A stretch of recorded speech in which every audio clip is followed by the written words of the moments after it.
Hello friends, வணக்கம். நாம் இப்போ பார்க்க போகிற topic 10th 12th examination result வந்து வெளியிடுற தேதி வந்து அறிவிச்சிருக்காங்க. அதை பற்றின டீட்டெயில்ஸ் தான் நம்ம இந்த வீடியோவில் ஃபுல்லாக பார்க்க போகிறோம்.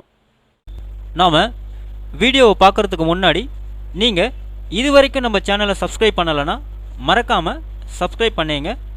கூடவே பக்கத்தில் இருக்கக்கூடிய பெல் ஐக்கானை கிளிக் பண்ணி ஆல் அப்படின்ற ஆப்ஷனை செலக்ட் பண்ணிங்க.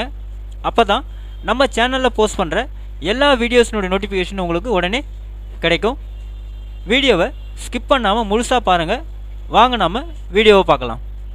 தமிழ்நாட்டில் 12ஆம் வகுப்பு மாணவர்களுக்கான பொதுத் தேர்வு வந்து பார்த்தீங்கன்னா கடந்த மார்ச் 1ஆம் தேதி தொடங்கி மார்ச் 22ஆம் தேதி முடிவடைஞ்சது.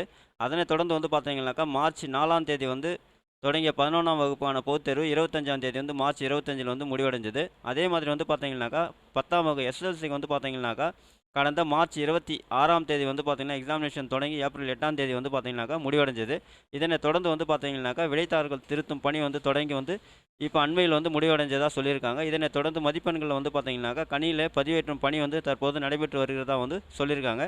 இந்த நிலையில் ஏற்கனவே அறிவித்தபடி 10th ஸ்டாண்டர்ட் அதாவது 12th ஸ்டாண்டர்டுக்கு வந்து பார்த்தீங்கன்னா 12ஆவதுக்கு வந்து பார்த்தீங்கன்னாக்கா மே 6ஆம் தேதியும் 10ஆம் வகுப்புக்கு வந்து பார்த்தீங்கன்னாக்கா மே 10ஆம் தேதியும் பொதுத் தேர்வு முடிவுகளுக்கு வந்து வெளியிடப்படும் அப்படின்னு சொல்லிட்டு பள்ளி கல்வித்துறை வந்து அறிவிச்சிருக்காங்க. ஸோ உங்களுடைய ரிசல்ட்டை நீங்கள் தெரிஞ்சுக்கிறதுக்கு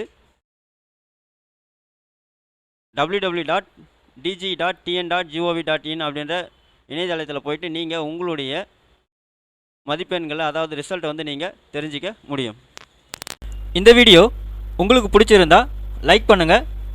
அதிகமாக உங்கள் ஃப்ரெண்ட்ஸ் அண்ட் ரிலேட்டிவ்ஸ்க்கு ஷேர் பண்ணுங்கள், கமெண்ட் பண்ணுங்கள். மீண்டும் ஒரு நல்ல வீடியோவில் சந்திப்போம். நன்றி.